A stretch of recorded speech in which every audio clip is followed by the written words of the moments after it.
ایسا ہوتا ہے کہ کبھی کبھی اس کی نظر نیچے جاتی ہے، ادھر ادھر دیکھتا ہے، وہ کہتا ہے رزق تو کہیں اور سے آ رہا ہے، یہ شاخ کا احسان ایسے ہی مجھ پہ چڑھے جا رہا ہے، یہ شاخوں کا احسان کیوں لوں، کیوں نہ براہ راست جا کے جڑ سے رزق لینا شروع کر دوں۔ یہ ڈائریکٹ ہونے کا بڑا شوق ہوتا ہے، تو پتے نے سوچا کیوں نہ براہ راست جڑ ہی سے لے لوں جا کے، بس یہ جو جڑ کی محبت پیدا ہوئی، شاخ کا دامن چھوڑ دیا، ادھر شاخ کا دامن چھوڑا، ادھر ہوا کبھی ادھر لے کے چلی کبھی ادھر لے کے چلی، ادھر شاخ سے وابستگی ختم کی، ادھر ہوا نے کبھی یہاں اڑایا کبھی وہاں اڑایا، کہیں قرار نہ ملا، حتیٰ کہ کچھ دن گزرے، رگیں پھول گئیں، رنگ زرد ہو گیا۔ ہاں یہیں پہ اکتفا نہ ہوا، آخر ایک دن ایک شخص آیا، اس نے کہا یہ پتے یہاں کیوں بکھرے ہوئے ہیں؟ اس نے ان پتوں کو اٹھایا، بوری میں بھرا اور لے جا کے تندور میں ڈال دیا۔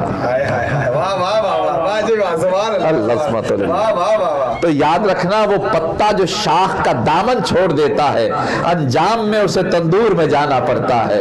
یاد رکھنا نبی نے بتا دیا ہے کہ دامن ہر پتے کا شاخ سے جڑا ہوا ہے اور ہر شیعہ کا علی سے جڑا ہوا ہے۔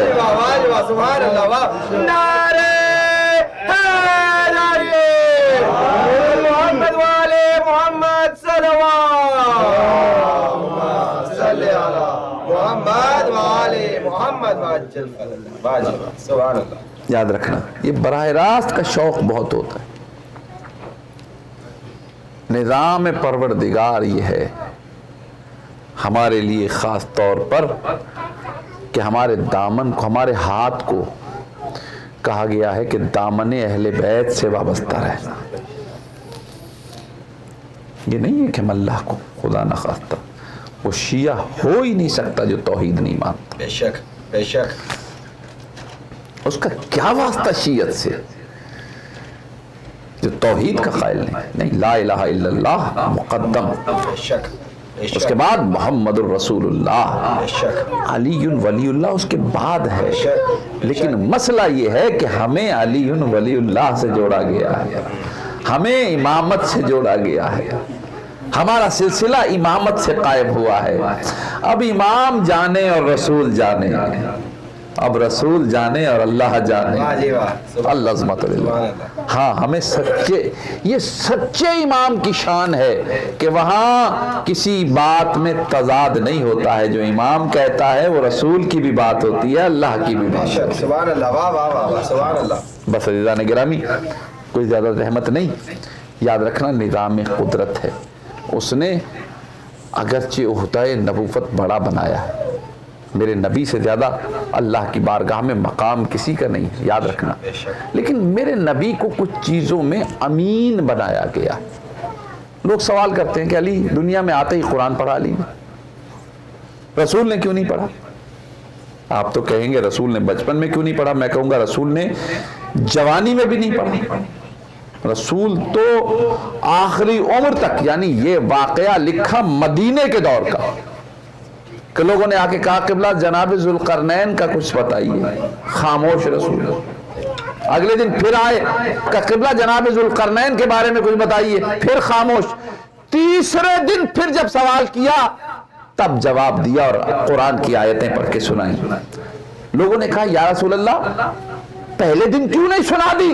اللہ عظمت للہ، کہا جو قرآن میرے پاس اللہ کی امانت کے طور پہ ہے، اس کو اس وقت تک آگے نہیں بڑھا سکتا جب تک اجازت پروردگار نہ مل جائے۔ سبحان اللہ، واہ واہ واہ، اللہ عظمت للہ۔ یاد رکھنا یہ امین قرآن تھے، علی عالم قرآن ہے، یہ عالم بھی ہے امین قرآن بھی ہے، اس لیے علی تو آ کے قرآن پڑھتے ہیں، رسول ایسے پڑھ کے نہیں سناتے ہیں۔ اللہ نے امین بنایا۔ گفتگو ختم، بس ایک جملہ سنیں، زیادہ زحمت نہیں۔ کچھ چیزیں اسی لیے امام کے اختیار میں تھی ایسا نہیں کہ اختیار نہیں ہے نبی کا، اختیار ہے، نبی بلند ہے ان سے، لیکن چونکہ امین بنایا اس لیے اس ذمہ دار یہ امانت کی وجہ سے بہت سی چیزوں کو روکا رسول نے، لیکن وہ چیزیں علی کے ذریعے سے ظاہر ہوئی۔ کیا رسول شجاع نہیں تھے؟ میدان جنگ میں وہاں کھڑے ہوتے تھے جہاں بڑے بڑے کھڑے ہونے کی ہمت نہیں کر سکتے، لیکن تلوار نہیں چلاتے تھے، اس لیے کہ رحمت للعالمین بنایا تھا، تلوار چلانے کا کام علی کے سپرد تھا۔ ایسا نہیں ہے کہ چلا نہیں سکتے تھے، جس طرح رحمت ہونے کی وجہ سے ذمہ داری تھی، تلوار نہیں چلائی، اسی طرح امین ہونے کی وجہ سے بہت سی چیزوں کو روکا۔ کوئی ایک لمحے کے لیے ذہن میں یہ تصور نہ لائے کہ شان رسالت گھٹ رہی ہے، نہیں، یہ شان رسالت کی بلندی ہے۔ یاد رکھنا اصل بلندی یہی ہے کہ اختیار بھی ہو اور پھر رضائے پروردگار کے لیے اسے روک لیا جائے۔ واہ واہ واہ، سبحان اللہ، سبحان اللہ۔